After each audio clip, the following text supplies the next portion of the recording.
Hey guys. So appointment ஆனதுக்கு வந்து videos வந்து போடவே முடியல.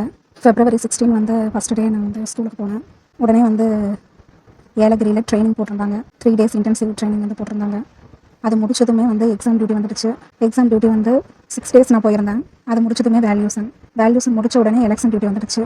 ஸோ இப்போ தான் வந்து இந்த மே மந்த்லேயே லீவில் தான் வந்து கொஞ்சம் ஃப்ரீயாக இருந்தேன். ஸோ அதனால தான் சரியாக வந்து வீடியோஸ் வந்து போட முடியல. கிளாஸஸ் வந்து எடுத்துகிட்டு இருந்தேன், அதை வந்து கண்டினியூ பண்ண முடியல. ஸோ இதுக்கப்புறம் நான் முடிஞ்ச அளவுக்கு வந்துட்டு நான் கிளாஸஸ் வந்து ஃபுல்லாக எடுத்து முடிச்சிடுறேன். நமக்கு வந்து கால்பர் பண்ணிடுவாங்க கூடிய சீக்கிரமே. வந்து 27, 28க்குள்ளேயே வந்து நம்மளுக்கு பிஜிடிஆர்பி கால்பர் வந்து வந்துடும். எக்ஸாமே நடந்து முடியறதுக்கு வாய்ப்பு இருக்குது. ஸோ கவர்மெண்ட்டும் சேஞ்ச் ஆகிருக்கு. அதனால் வந்து நீங்கள் பிஜிடிஆர்பி ப்ரிப்பரேஷனை வந்து விடாமல் வந்து நீங்கள் ஸ்டார்ட் பண்ணிகிட்டே இருக்கணும், படிச்சுட்டே இருக்கணும். கண்டிப்பாக வந்து கவர்மெண்ட் ஜாபுக்குள்ளே வந்துட்டீங்க அப்படின்னாவே அதனுடைய எக்ஸ்பீரியன்ஸ், அதனுடைய ஃபீலே தனியாக இருக்கும். நான் உங்களுக்கு முடிஞ்ச அளவுக்கு என்னோடய எக்ஸ்பீரியன்ஸ் என்னென்ன இருக்குது அப்படின்னு சொல்லிட்டு நான் உங்களுக்கு தெரியப்படுத்துவேன். ஸோ என்னோடய ஃபஸ்ட்டு மந்த் சேலரி நான் வாங்கி நான் வீட்டுக்கு வந்துட்டு ட்ரெஸ்ஸஸ் எல்லாமே எடுத்து கொடுத்துருந்தேன். ஸோ ஃபஸ்ட்டு மந்த் சேலரி அப்படிங்கும்போது நம்மளுக்கு ஒரு மெமரபிள் மூமெண்ட்டு. ஸோ அந்த மூமெண்ட் எல்லாமே நான் ஃபீல் பண்ணேன். நீங்களும் இந்த மாதிரி வந்து ஜாபுக்குள்ளே வந்துட்டு உங்களுடைய கனவை வந்து நனவாக்குங்க. ஸோ அதுக்கான முயற்சியை மட்டும் விட்டுறாமல் எப்பவுமே வந்துட்டு அதுக்காக முயற்சி பண்ணிகிட்டே இருங்க. ஓகேங்களா? கண்டிப்பாக ஒரு நாள் நமக்கான நாள் வரும். அந்த நாள் வந்து நம்ம கிளிக் பண்ணுவோம், உள்ளே வருவோம். ஸோ இந்த ஒரு மோட்டிவேஷன் மட்டும் நீங்கள் விட்டுறாமல் பார்த்துக்கோங்க. ஓகேங்களா? ஸோ இன்றைக்கி நம்ம என்ன பார்க்க போகிறோம் அப்படின்னா, நம்ம கிளாஸஸ் வந்து கண்டினியூ பண்ணலாம். ஸோ நான் 10th யூனிட் எடுத்திருக்கேன். நீங்கள் 10th யூனிட்டுக்கு பெருசாக ஒரு புக்ஸு தேடணும்னு அவசியம் கிடையாது. நீங்கள் 11th புக்கு, 9th புக்கு இதெல்லாமே யூஸ் பண்ணிங்கன்னா போதும். ஸோ நான் இப்போ அதில் இருந்து நான் வந்து எடுத்து உங்களுக்கு ஒரு பிக்சரை நான் வந்து மேக் பண்ணியிருக்கேன். நம்ம அதில் வந்து தெளிவாக பார்க்கலாம். நீங்கள் வந்து படிக்கும்போது நீங்கள் தெளிவாக அதை வந்துட்டு படிச்சிருங்க, அவ்வளோதான். சரிங்களா? சரி, வாங்க கிளாஸ்க்குள்ளே போகலாம். ஸோ இதில் ஃபஸ்ட்டு வந்து மெஷர்மெண்ட்டை கொடுத்துருக்காங்க. ஸோ மெஷர்மெண்ட் அப்படின்னா என்னது? அளவீடு. ஸோ அந்த அளவிடுறது என்னது? நம்ம எதெல்லாம் தெரிஞ்சுக்கணுமோ நம்மளுடைய டே டு டே லைஃப்பில் நம்ம யூஸ் பண்ணுறது தான் மெஷர்மெண்ட் அப்படிங்கிறது. ஸோ இது வந்து ஒரு ப்ராக்டிக்கல் மாதிரி தான். நம்மளுடைய ஃபிசிக்ஸ்னு நமக்கு என்னன்னு தெரியும், ஒரு குவான்டிடேட்டிவ் சயின்ஸ். ஸோ அந்த ஃபிசிக்ஸ்டெல்லாம் என்ன பண்ணுவாங்க அப்படின்னா எப்போவுமே வந்து நம்பர்ஸ் தான் டீல் பண்ணுவாங்க. ஓகேங்களா? ஸோ அப்போது மெஷர்மெண்ட் அப்படிங்கிறது ஒரு ஃபிசிக்கல் குவான்டிட்டிஸை வச்சு தான் நம்ம வந்து மெஷர் பண்ணுறோம். இப்போ ஒரு குவான்டிட்டி அப்படின்னு எடுத்துட்டோம்னா, ஃபார் எக்ஸாம்பிள் லென்த்னா அது ஒரு குவான்டிட்டி. ஸோ அதை வந்து மெஷர் பண்ணுறது, இந்த லென்த் எவ்வளோ இருக்குது அப்படின்னு சொல்லிட்டு நம்ம மெஷர் பண்ணுவோம். ஸோ அப்போ ஃபிசிக்கல் குவான்டிட்டிஸ்னா என்ன? Quantities that can be measured and in terms of which laws of physics are described are called physical quantities. So அந்த ஃபிசிக்ஸ் லாஸை யூஸ் பண்ணிவிட்டு நம்ம ஒரு குவான்டிட்டிஸை மெஷர் பண்ண முடியும் அப்படின்னா அதை தான் ஃபிசிக்கல் குவான்டிட்டிஸ்னு சொல்கிறோம். எதெல்லாம் நம்ம மெஷர் பண்ண முடியுமோ அதை வந்துட்டு நம்ம குவான்டிட்டிஸ், ஃபிசிக்கல் குவான்டிட்டிஸ் அப்படின்னு சொல்கிறோம். ஸோ எக்ஸாம்பிள் தான் இந்த length, mass, time, force, energy இந்த மாதிரி. ஸோ சைடில் வந்து எக்ஸாம்பிள்ஸ் நான் ஒரு சிலது போட்டிருக்கேன். நெக்ஸ்ட் இந்த ஃபிசிக்கல் குவான்டிட்டிஸில் 2 டைப்ஸ் இருக்குது. ஒன்று வந்து ஃபண்டமெண்டல் குவான்டிட்டிஸ், இன்னொன்று வந்து derived quantities. Fundamental or base quantities are quantities which cannot be expressed in terms of any other physical quantities. These are length, mass, time, electric current, temperature, luminous intensity and amount of substance. So இந்த fundamental குவான்டிட்டிஸை நம்ம ஒரு base குவான்டிட்டிஸ்னு சொல்லலாம். இதுதான் வந்து அடிப்படை அளவுகள்னு சொல்லுவோம். So இப்போ ஒரு அளவிலிருந்து இன்னொரு அளவை எக்ஸ்பிரஸ் பண்ண முடியாது. ஓகேங்களா? அதுதான் ஃபண்டமெண்டல், இதுதான் பேஸே. ஸோ இந்த மாதிரி இப்போ லென்த்தை வச்சுட்டு மாஸ் பண்ண முடியாது, அந்த மாதிரி. ஸோ லென்த்துக்கு மட்டும் ஒரு யூனிட் இருக்குது, மாசுக்குன்னு ஒரு தனி எக்ஸ்பிரஷன் இருக்குது. ஸோ இதெல்லாமே ஒரு எக்ஸாம்பிளாக கொடுத்துருக்காங்க. இதுவே டெரைவ்டு குவான்டிட்டிஸ் பாருங்கள், ஃபண்டமெண்டலிருந்து டெரைவ் பண்ணி கொண்டு வரது தான் இந்த derived quantities. So quantities that can be expressed in terms of fundamental quantities. இப்போ ஏரியான்னு எடுத்துட்டோம், எல் இன்ட்டு பி. ஸோ அதில் ஒரு லென்த்து தான் நமக்கு வருது. அப்போது metre into metre, metre square அப்படின்னு போடுவோம். ஸோ அப்போ அந்த லென்த்துங்கிறது ஃபண்டமெண்டல் குவான்டிட்டியிலிருந்து நம்ம ஏரியாவை டெரைவ் பண்ணுறோம். ஸோ இதுக்கு எக்ஸாம்பிள்ஸ் எல்லாமே கொடுத்துருக்காங்க பாருங்கள். Area, volume, velocity, acceleration, force, இது எல்லாமே வந்துட்டு டெரைவ்டு குவான்டிட்டிஸ்க்கு எக்ஸாம்பிள்ஸ். ஸோ இப்போ வந்து ஃபிசிக்கல் குவான்டிட்டிஸ்னா என்னன்னு தெரிஞ்சிருச்சு, அதனுடைய டைப்ஸ் தெரிஞ்சிருச்சு. ஸோ இப்போ வந்து யூனிட்னா என்ன, அதனுடைய டைப்ஸ் என்ன அப்படின்னு சொல்லி பார்ப்போம். The process of measurement is basically a process of comparison. To measure a quantity, we always compare it with some reference standard. For example, when we state that a rope is 10 meter long, it is to say that it is 10 times as long as an object whose length is defined as 1 meter. Such as standard is known as unit of the quantity. Here 1 meter is the unit of the quantity length. So இது வந்து 11th book அப்படிங்கிறதுனால ரொம்ப பேசிக்ல இருந்து நம்மளுக்கு வந்து explain பண்ணியிருக்காங்க. So நமக்கு எந்த அளவுக்கு தேவையில்லை அப்படின்னாலுமே என்ன சொல்ல வராங்கன்னு ஜஸ்ட் நம்ம புரிஞ்சுட்டோம்னா எப்பவுமே மறக்காது. ஸோ இப்போ நம்ம நார்மலாக வந்து என்ன பண்ணுவோம், ஒரு லென்த் வந்து ஒரு 1 மீட்டர் லென்த் இருக்கிற மாதிரி எடுத்துக்கிறோம்.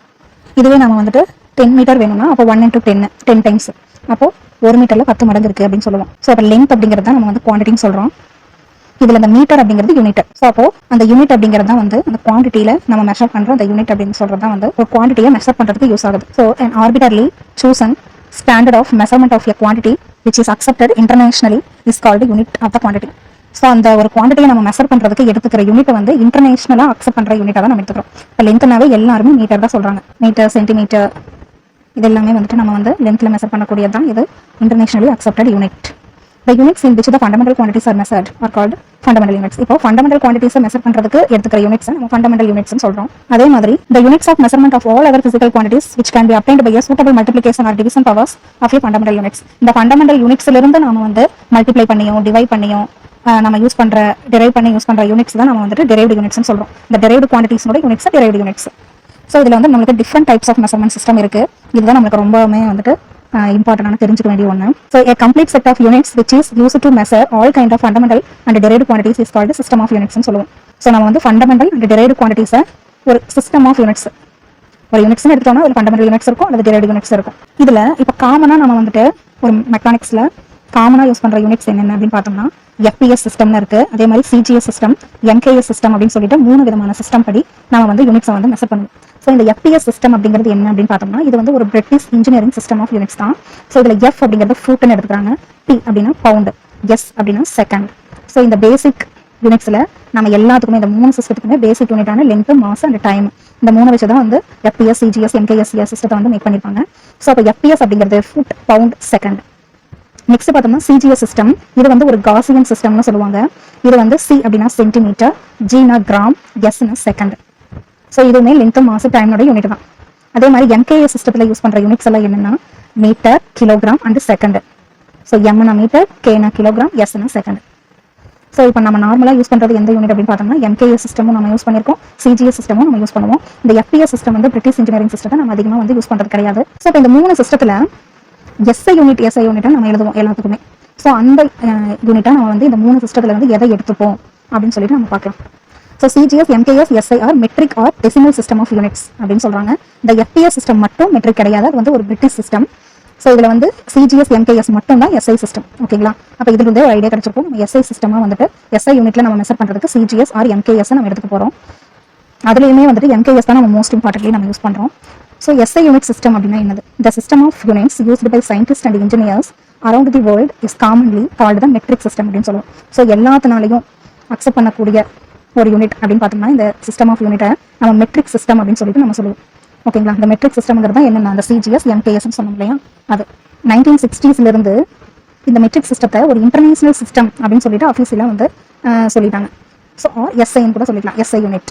International system SI அப்படின்னு சொல்லிக்கலாம். The SI with a standard scheme of symbols, units and abbreviations were developed and recommended by the General Conference on Weights and Measures in 1971 for the international usage in scientific, technical, industrial and commercial work.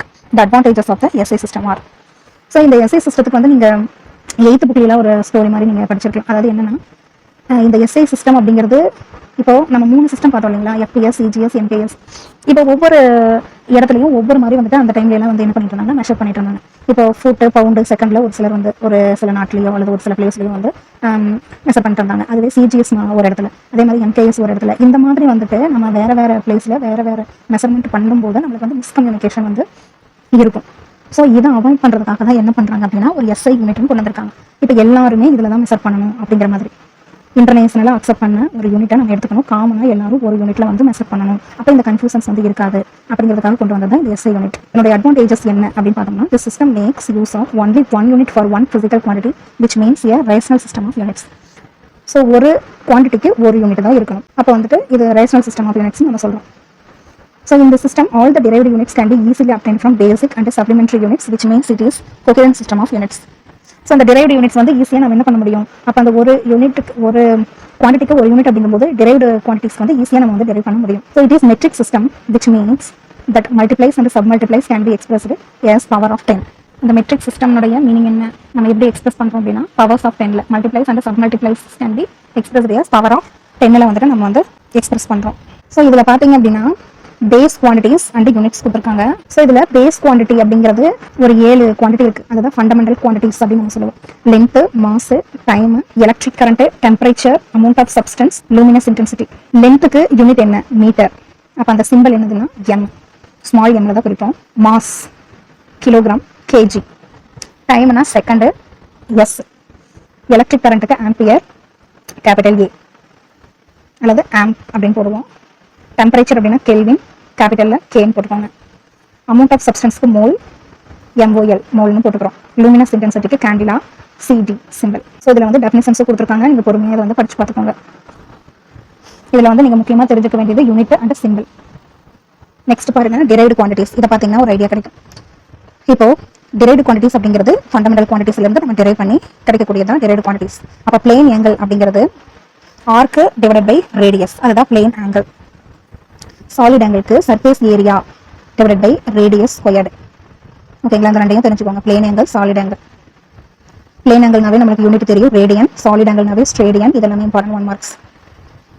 Next பாருங்க, ஏரியாவா. ஏரியாவுக்கு என்ன பண்ணுவோம், நம்ம fundamental குவான்டிட்டிஸ்ல இருந்து derive பண்ணணும். So length into breadth வந்து நமக்கு ஃபார்முலா தெரியும். ஸோ லென்த்துக்கு என்ன யூனிட் மீட்டர், பிரெத்துக்கு என்ன யூனிட் மீட்டர். ஸோ அப்போ மீட்டர் ஸ்கொயர்டு. அதே மாதிரி தான் வால்யூம். வால்யூமுக்கு பாருங்க ஏரியா இன்டு ஹைட். அப்போ ஏரியாவுக்கு என்ன யூனிட், லென்த்து பிரெத் ஃபார்முலா ஏரியாவுக்கு, அது கூட ஹைட்டும் சேருது. அப்போ metre into metre into metre, அப்போ மீட்டர் கியூப் தான் unit. Next velocity, displacement by time. Displacement அப்படின்னாவே டிஸ்டன்ஸ், அது கிட்டத்தட்ட லென்த்தில் வந்துடும். ஸோ அப்போ டிஸ்பிளேஸ்மெண்ட் அப்படிங்கும்போது மீட்டர் டிவைடட் பை டைமுக்கு வந்து செகண்ட், அப்போ மீட்டர் பர் செகண்ட். ஆக்சலரேஷனுக்கு ஃபார்முலா என்னது, வெலாசிட்டி டிவைடட் பை டைம். வெலாசிட்டிக்கு நம்ம மேலே தான் யூனிட் பார்த்தோம், மீட்டர் பர் செகண்ட். அது கூட பர் இன்னொரு செகண்ட் ஆட் ஆகுது டிவைடட் பை டைம் இருக்கிறதுனால, அப்போ மீட்டர் பர் செகண்ட் ஸ்கொயர்டு. அடுத்தது angular velocity, angular displacement divided by time. இந்த ஆங்கிள் வரும்போதெல்லாம் நமக்கு மேக்ஸிமம் ரேடியன் வந்துடுது. ஓகேங்களா, அப்போ ஆங்குலார் டிஸ்பிளேஸ்மெண்ட்டுக்கு ரேடியன் பை டைமுக்கு வந்து செகண்ட், அப்போ ரேடியன் செகண்ட் பவர் -1. ஆங்குலார் ஆக்சலரேஷனுக்கு ஃபார்முலா என்னது, ஆங்குலார் வெலாசிட்டி பை டைம். அப்போ ஆங்குலார் வெலாசிட்டிக்கு ரேடியன் போட்டுருங்க. நமக்கு ஆக்சலரேஷனுக்கு தான் யூனிட் தெரியல, செகண்ட் பவர் -2 வந்துடணும். ஆக்சலரேஷன்னாவே செகண்ட் பவர் -2 வந்துடணும், வெலாசிட்டினாவே செகண்ட் பவர் -1 வந்துடணும். அடுத்தது டென்சிட்டி பாருங்க, மாஸ் பை வால்யூம். மாஸுக்கு கிலோகிராம் பை வால்யூமுக்கு மீட்டர் கியூப், அப்போ kilogram metre power -3. Linear momentum mass into velocity mv, p is equal to mv. அப்போ கேஜி, மாஸுக்கு கேஜி போட்டுக்கோங்க. வெலாசிட்டிக்கு என்னது, metre second power -1. Moment of inertia I is equal to mr squared நம்ம படிச்சிருப்போம். So m into distance squared அப்படிங்கும்போது mass metre squared வந்துடும்.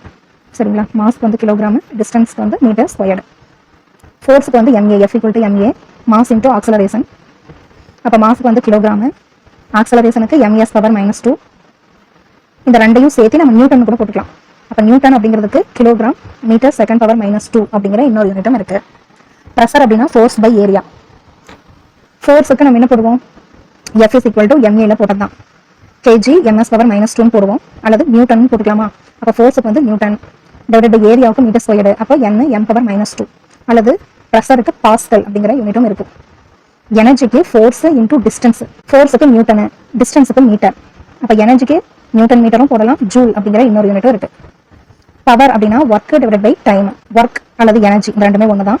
So அப்போ ஜூல் டிவைட் பை செகண்ட், அப்போ ஜூல் செகண்ட் பவர் -1. ஆர் பவருக்கு வந்து வாட் அப்படிங்கிற இன்னொரு யூனிட் இருக்கு. இம்பல்ஸ் அப்படின்னாவே ஜே அப்படிங்கிற லெட்டர்லாம் நம்ம குறிப்போம்ல. இப்போ ஃபோர்ஸ் இன்டூ டைம். ஃபோர்ஸுக்கு நியூட்டன் யூனிட், டைமுக்கு செகண்ட், அப்போ ns. சர்ஃபேஸ் டென்ஷன் அப்படின்னாவே ஃபோர்ஸ் டிவைட் பை லென்த் தான் ஃபார்முலா. ஃபோர்ஸுக்கு வந்து நியூட்டன் டிவைட் பை லென்த்துக்கு வந்து மீட்டர், அப்போ n m power -1. Moment of force அல்லது டார்க் அப்படின்னு சொல்லலாம். ஃபோர்ஸ் இன்டூ டிஸ்டன்ஸு, அப்போ ஃபோர்ஸுக்கு நியூட்டன், டிஸ்டன்ஸுக்கு மீட்டர். ஸோ இதில் பார்த்தீங்கன்னா டார்க்கு ஃபோர்ஸ் இன்டூ டிஸ்டன்ஸ் தான், எனர்ஜிக்கும் ஃபோர்ஸ் இன்டூ டிஸ்டன்ஸ் தான். இந்த ரெண்டையும் நீங்கள் ஞாபகம் வச்சுக்கணும். Next electric charge, current into time. கரண்ட்டுக்கு ஆம்பியர் ஏ போட்டுக்கோங்க, டைமுக்கு செகண்ட்.